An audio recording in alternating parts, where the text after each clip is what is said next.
Bonjour à toutes et à tous et bienvenue dans notre Twitter Live du Sursaut. Cette semaine, nous avons le plaisir de recevoir Marc Ecker et Elie Tenenbaum à l'occasion de la sortie de leur ouvrage La guerre de 20 ans, djihadisme et contre-terrorisme au XXIe siècle aux éditions Robert Laffont. Bonjour Elie, bonjour Marc. Bonjour. Bonjour.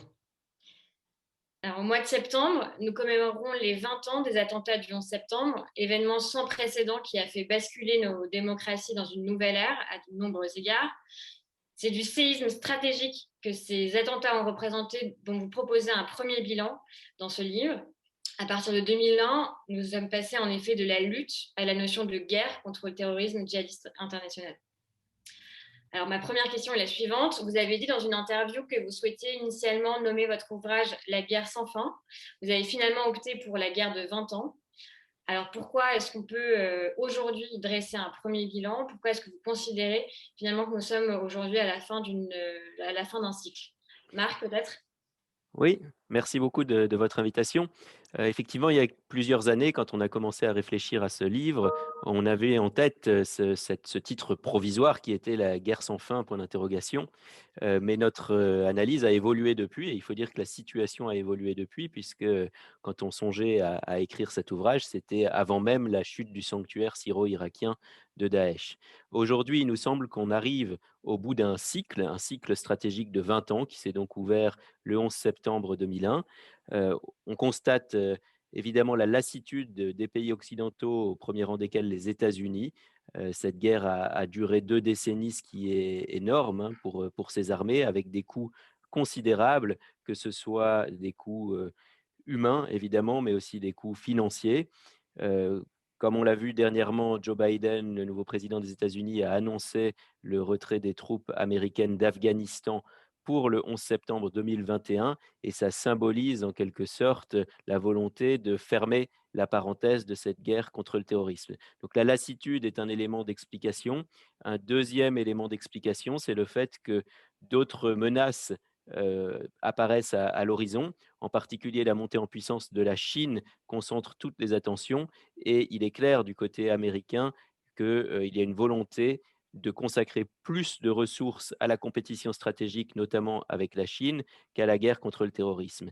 Et au-delà des aspects purement stratégiques, il y a également la volonté de consacrer plus de ressources à des questions de société, comme la lutte contre les pandémies, hein, qui évidemment a acquis une importance toute particulière avec l'épidémie de Covid, mais également à des questions comme la transition énergétique et le changement climatique. Merci beaucoup, Marc. Alors, notre deuxième question, peut-être pour vous, Élie, au regard des différentes stratégies qui ont été mises en place pour mener cette guerre contre le terrorisme, stratégies que vous avez passées au crible dans votre ouvrage, et parce qu'il semble bien que nous n'avons pas, ou en tout cas pas encore gagné cette guerre, quelles sont les deux principales leçons que vous tirez finalement de la manière dont on a collectivement combattu le terrorisme pendant 20 ans? Alors effectivement, la guerre, n'est pas gagnée et c'est pas parce qu'on estime que la guerre, est de 20 ans que, l'ennemi est vaincu et on essaye de réfléchir d'abord, sur, les objectifs qui avaient été, dans le camp du contre-terrorisme mis en évidence et ceux, du côté des djihadistes et on voit que finalement ni l'un ni l'autre ne sont, totalement parvenus à remplir, leurs objectifs. Heureusement les djihadistes sont loin d'être parvenus à mettre en œuvre le plan qui s'était fixé.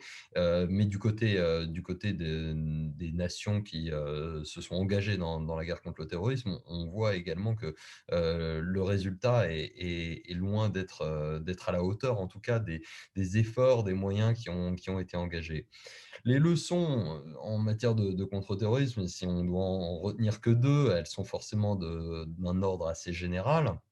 Moi, je dirais qu'il y en a la première, c'est, connaître son ennemi, connaître l'ennemi et le comprendre, non seulement évidemment en termes de renseignements, et de collecte de renseignements, d'identifier là où il est.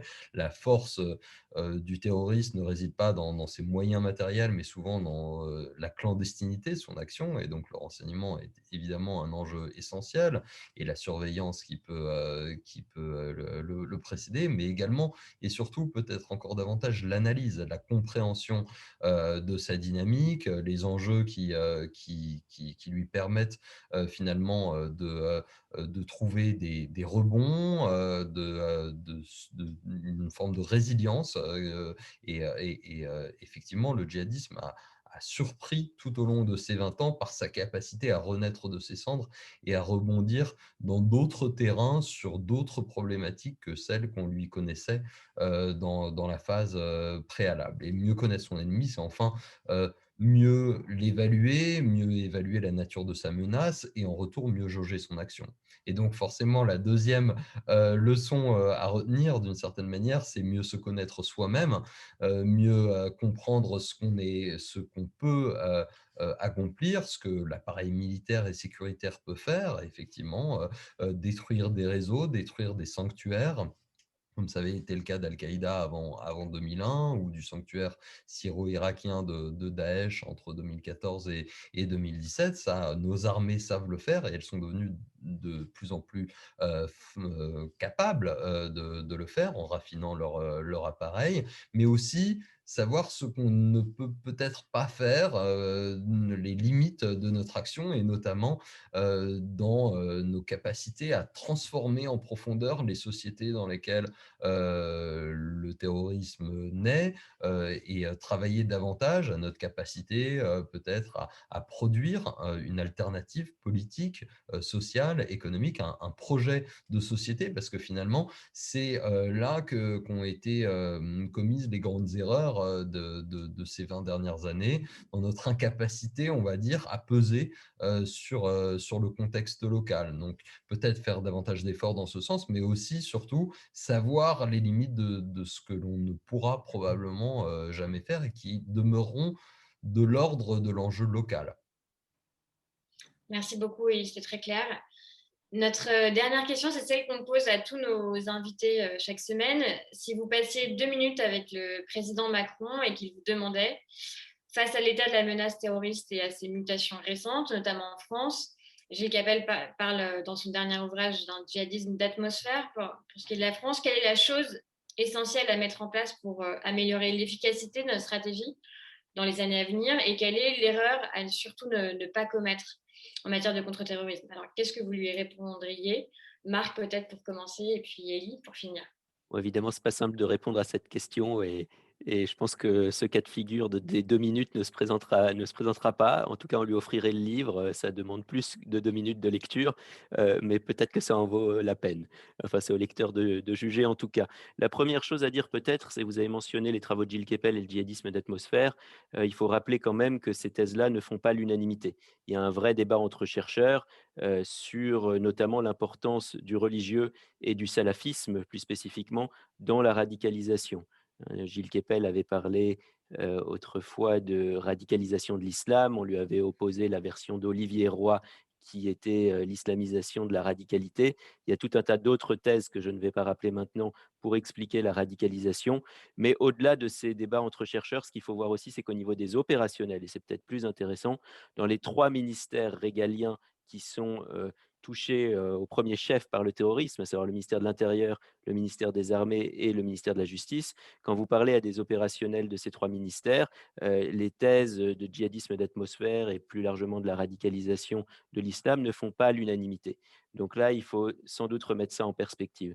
Par ailleurs, sur les leçons, on essaye d'en dégager beaucoup dans le livre et c'est pas simple d'en retenir une, mais je dirais peut-être que ce qui est très frappant au cours des 20 dernières années, c'est que le militaire a pris le dessus très largement d'un point de vue financier. C'est-à-dire que ça représente à peu près 90 des dépenses et il faudrait sans doute mettre davantage de ressources sur la prévention de la radicalisation, sur des aspects plus sociaux, plus économiques.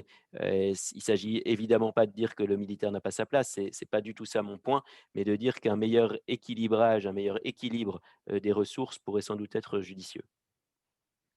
Merci, Elie.